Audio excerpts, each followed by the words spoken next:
Throughout my childhood, I have visited Washington, D.C. several times. The first time I went with my family was when I was in middle school. We visited many of the famous monuments and museums in the city, as well as some of the battlefields and Mount Vernon outside the city. My aunt and uncle lived just outside Washington, D.C.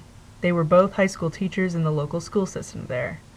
My aunt taught government, and she knew a lot about the history of the museums and monuments. She came with us most of the time when we went into the city.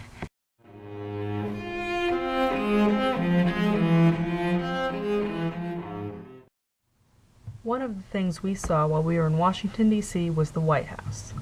We went when President George W. Bush was in office and visitors were not allowed within a block or two of the White House. However, in recent visits we have been able to go right up to the fence. It is very cool to be able to see something in person that is usually seen in movies. We also visited the Holocaust Museum.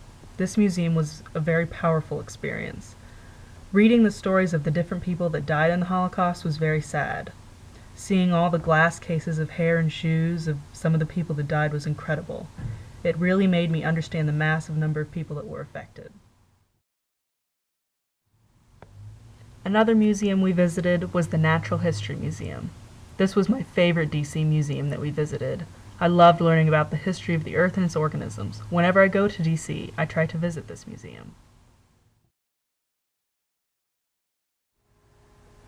Every night, after all of our sightseeing, my dad would ask us the $50 question.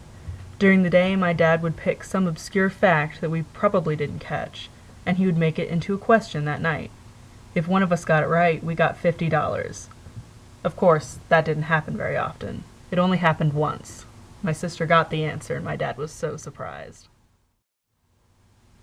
Throughout that trip, my dad tried to impress upon my siblings and I how incredible it was to be in the place where so much history happened. I especially remember this when we visited the battlefield of Gettysburg. We came to a field where many men fought and died. My dad told us again what had happened and how this was the field where it all happened. I remember looking over the field with a new appreciation. I probably visit Washington, D.C. more than the average person because my aunt and uncle live there. But I can always find something new to visit every time I go. I love visiting D.C. and am still in awe of all the history that was and is still happening there.